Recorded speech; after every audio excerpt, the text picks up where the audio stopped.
I'm thrilled to welcome Keith Lowe to the Homeschool Ways podcast. Keith is an illustration professor at Indiana Wesleyan University, and he's got a wonderful background in gaming. So I'm going to let Keith sort of tell us more where he's worked before we go into the books that I want to discuss, books that he's been illustrating Hmm. and trying to teach kids about science. I think just as a little segue, I think that science is very important, especially in a homeschool setting. And Hmm. everything's important, but science is very important because it can go really wrong or it Hmm. can go really right for the Hmm. kids. Hmm. And so I got really excited when I saw the books that Keith Lowe has been putting together. So welcome to the show, Keith. Thank you for having me. It's delighted to be here. So let's talk first about your background. Yeah. You are now illustrating books, and Right. you're also a freelancer. And but before that, and you're a professor, you're an Right. educator. Yeah. But before that, you worked in the gaming industry. Tell us more about Yes. Boy, well, I was the kind of the geekiest kid in my class growing up, and I loved drawing, which was something that I knew I was pretty good at, and it was affirmed by my peers, and so I made a lot of investments in that. But I also loved games. I was actually the kid who my parents didn't want to buy me any game consoles because they were afraid that I would. That's all I would do. And to some degree, eventually when they broke down, their fears were affirmed. But I what I loved about that was the narrative aspect of games. There was story, there was drama, and there was art. And so one of the things I wanted to understand was how do games get made? How do artists work on those? What type of job is that like? And so those two worlds were always kind of together. And that was kind of what I pursued coming out of college. I wanted to be a conceptual artist for some kind of an entertainment job. And I ended up working in video game strategy guides. So we made books for games. So if you went out and you got a game like, Mega Man and you wanted to get all the secrets and all the special things, you would buy potentially a book. And so that was a licensed product that we did. And so I did that for a number of years. I learned publishing, I learned working in a team, which taught me a lot about just role playing and how to serve your neighbor in terms of what they needed, in terms of what they did.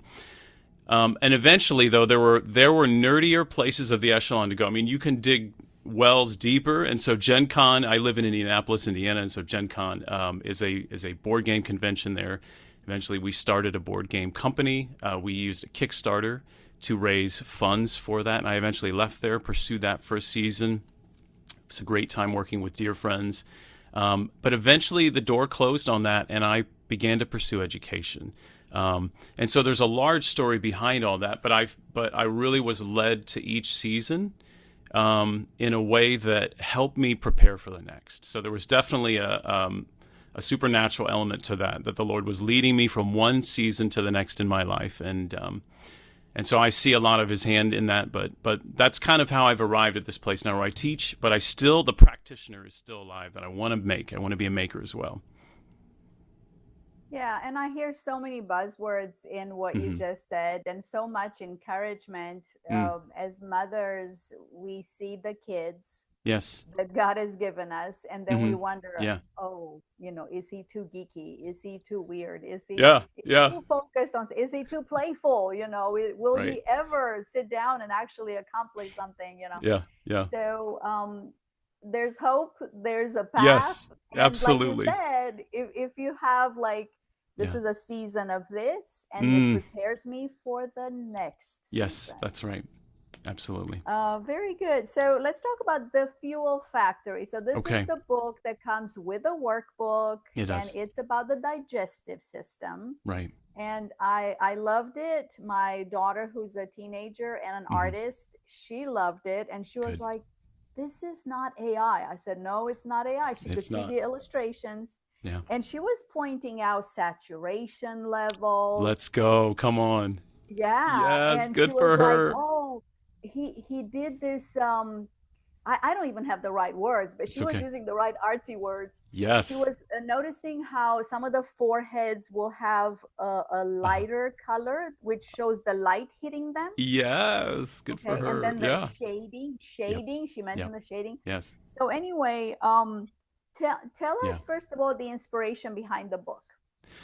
Yeah, so it's a really funny story. So I have a dear friend who his wife is an educator as well, and she said something to me one time. She said, good teaching is good teaching, and I really held on to that small phrase. That I think that if you're wired to teach, you teach all the time in any aspect of your life. So even if you're not teaching for, let's say, a career, if your heart is to teach, you're teaching in every opportunity. And so there was an evening, I was with my girls, and I filled a little Ziploc bag with water and I poured it out. And I don't know why I was saying this. I wish I could remember the context, but I poured out the water into the sink and I said, "Girls, that's how your bladder worked."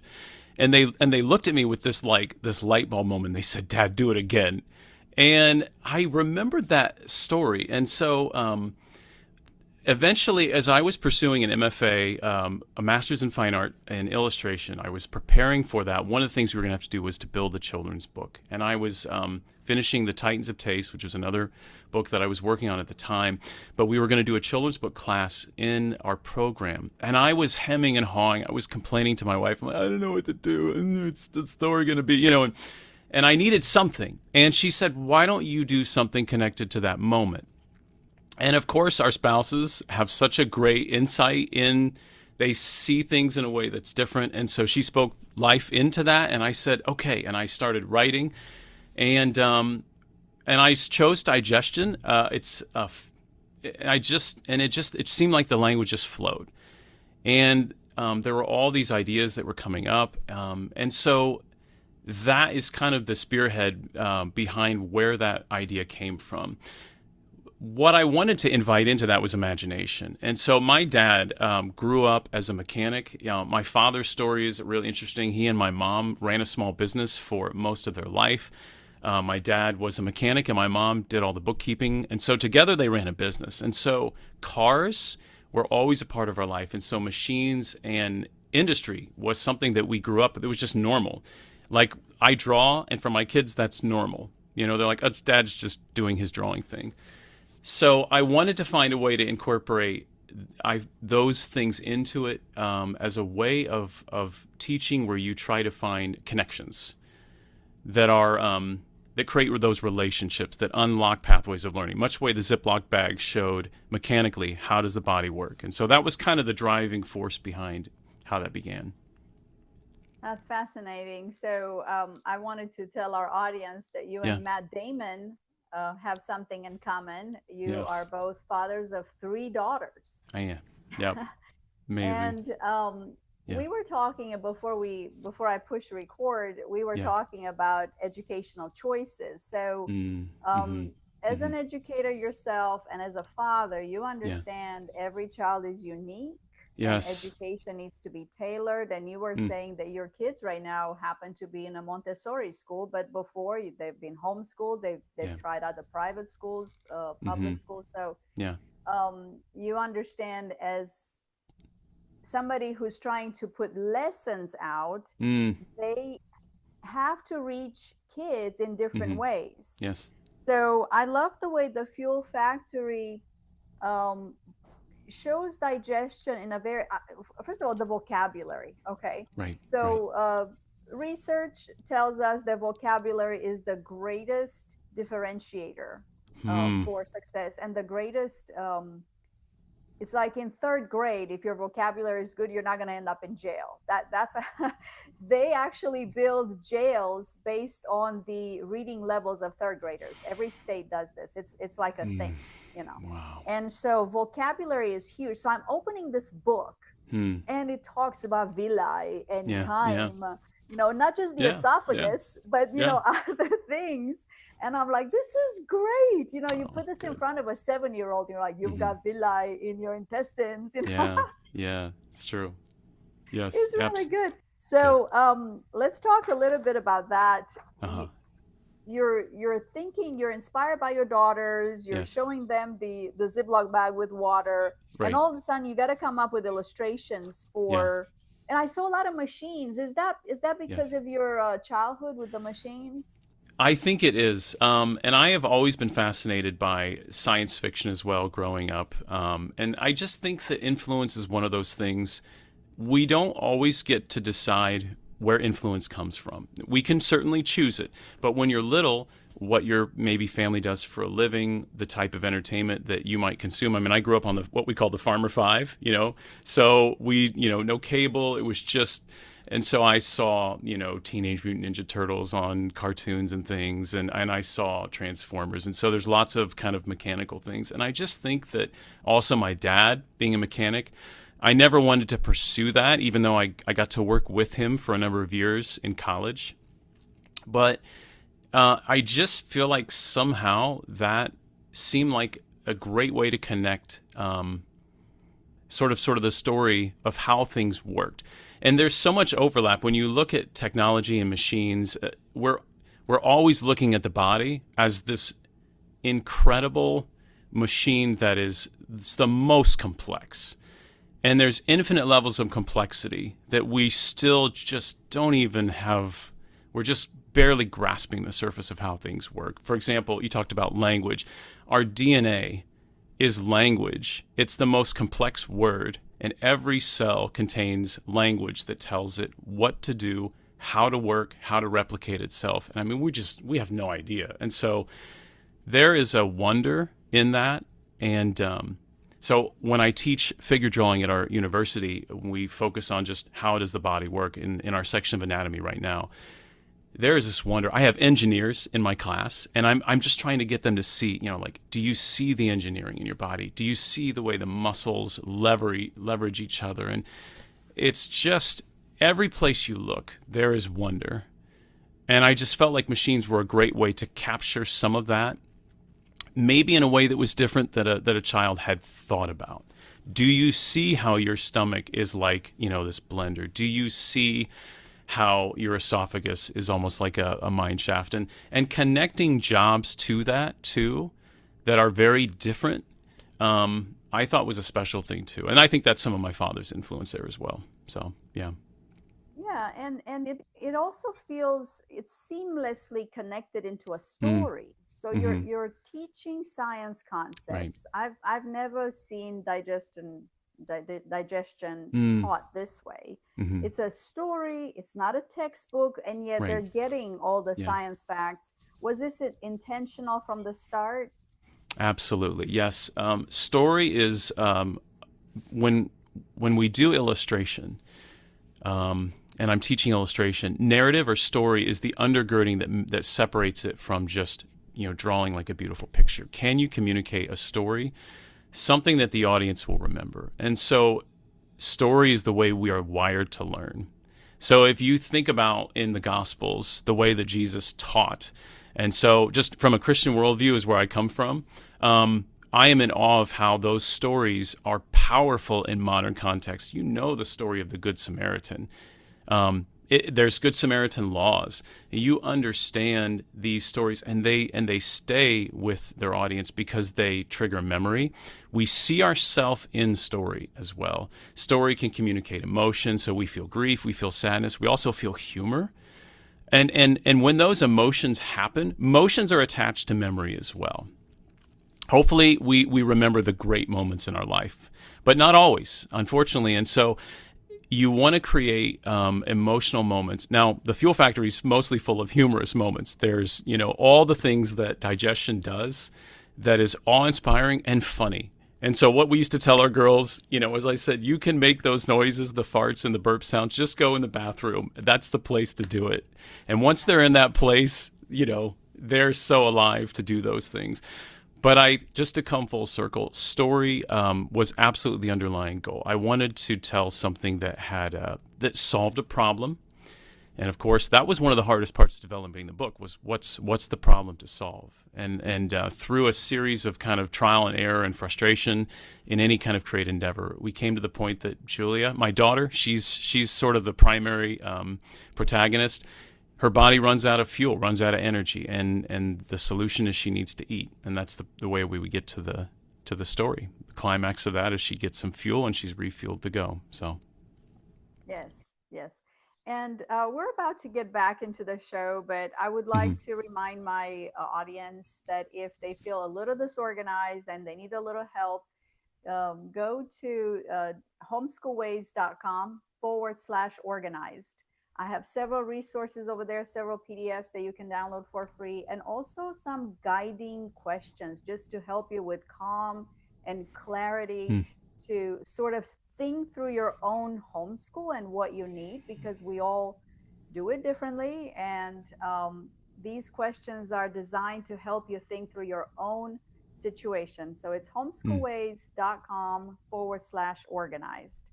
Now let's get back to the show with Keith Lowe about the fuel factory. There's a book, there's a workbook, right. there's a poster, Yes. and I know you've gone into schools with these materials. I want Right. to know the reaction of the kids. Sometimes kids can find it gross, they Yeah. start giggling, or they think it's too complicated. What have you found? Mm. I have found that they have really just enjoyed tackling a subject. I think that can be maybe a little icky, but at the same time, they find the humor in that. There's something that's wonderful about what the body is doing. I mean, it's taking all manner of food, and your body knows exactly what to do with it. It can take, any type of food and turn it into exactly what your body needs. And so I just find that they find a joy. One of the activities that we do, and this is kind of in the workbook and has been a lot of fun, is we build our own factories. And so typically, if I go into a classroom, what we do is we take these big pieces of butcher paper and we have a student lay down and we're traced so that we have the whole body, and then we sort of draw our own factory inside, and they come up with some of the wildest ideas. Like, I've seen the small intestine, the super long tube. They'll see it as like a lazy river with little tubes. They just come up with stuff. One of them had like a little staircase coming up the leg, and there was a Starbucks next year so that the characters inside could get a coffee. I mean, they just, all you need to do sometimes for someone that's young is just give them the littlest piece of imagination. And I think you're just affirming in them that to think imaginatively is good, and then if they run with that, they come up with ideas themselves. And that can also stimulate their own taking ownership of the information, which is really where I think your learning and memory come together. When it's something that you want to learn. Making this book and making the workbook specifically has forced me to learn more about digestion than I think I would need to in terms of what I do as a teacher of illustration. Digestion is not a topic that we cover in our course, and yet the more I've learned about that, the more I've just been in awe of like how the body works, and it's been a lot of fun to learn that information as well. And it's necessary too. If you're going to be an educator, you've got to just dig deep to learn more about that. But I just find that the stimulation of imagination creates that desire for them, hopefully, to dig deeper as well in that learning. Right. Yeah.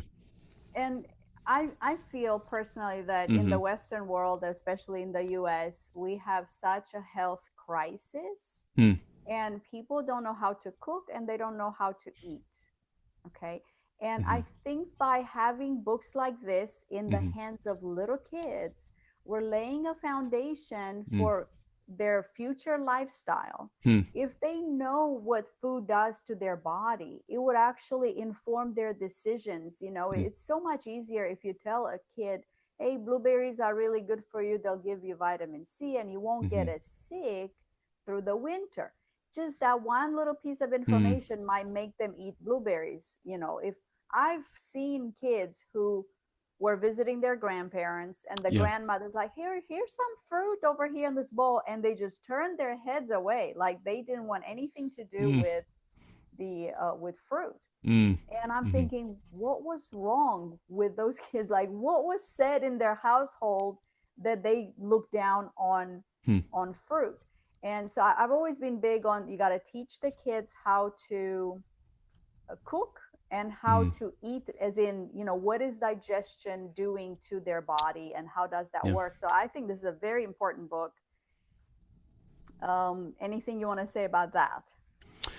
I think that also an opportunity for us as parents to offer our kids foods that that they have a chance to try. I think that for me, sometimes I cook in a way that I'm thinking, okay, this is food that my wife and I will eat, and we sort of automatically respond and think that our kids maybe won't enjoy it. But just to have an opportunity to say, hey, try this, give this a try. And I think it's always interesting, but when there's something in front of us that we don't know what it is and we've never seen it before, fear is like the automatic response.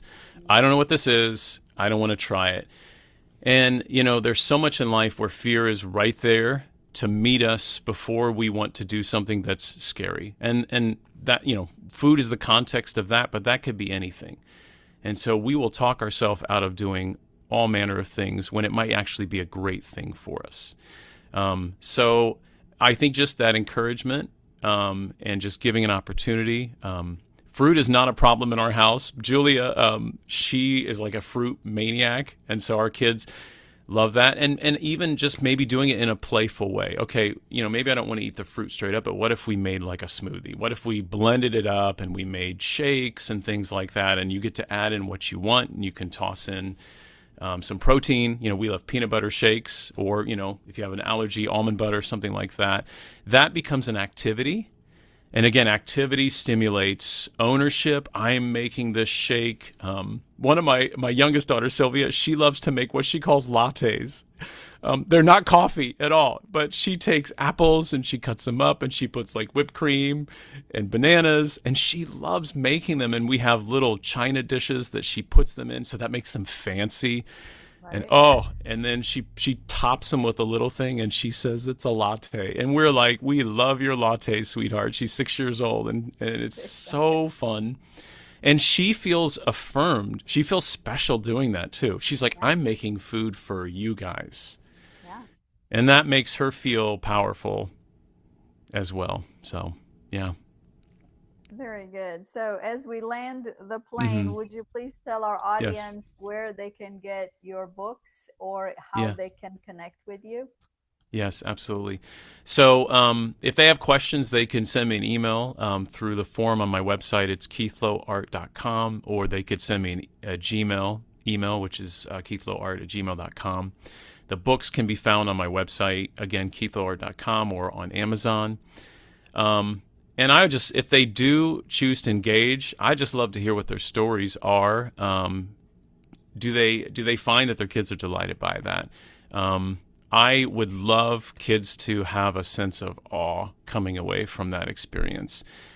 That there's joy. I mean, the story exists by itself.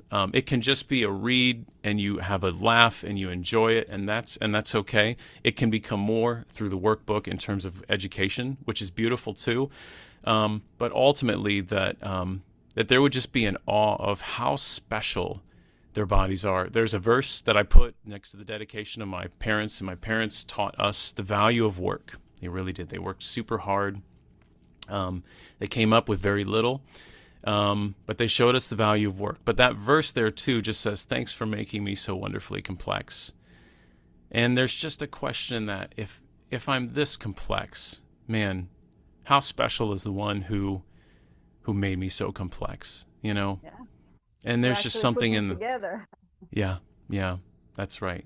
So that's where I can those books can be found, and I just would love to hear there's stories that come out of that if that's something that is valuable for them. So So, which version of the Bible uses the word complex for that I verse? Because I just know it yeah, as I am yeah, fearfully and wonderfully made. and that's a wonderful one as well. I believe the New Living Translation uses the word complex. Oh, the NLT. Okay. Yeah, I my believe pastor so. uses NLT, and I'm Okay. like, I don't know if I can warm up to that because he Mm-hmm. reads his verses. I'm like, I don't Yeah. recognize Yeah.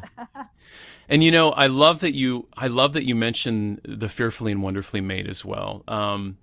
When you think about the idea, the fear of the Lord, The word fear can also be thought of as awe, Mm-hmm. and so this sense of like, you know, I am in awe of anything that I choose to engage with. I cannot escape seeing the Lord's goodness in that, Mm-hmm. and everywhere you turn, you know, and so that's something I would love to. If we are in awe, man, what a great place to be. If someone loves me that much, to make my body that complex, to make the world that I inhabit that complex, how special an Abba must he be to do that? So, but both translations are lovely, and I like them both for the different focuses they bring to that. Yeah.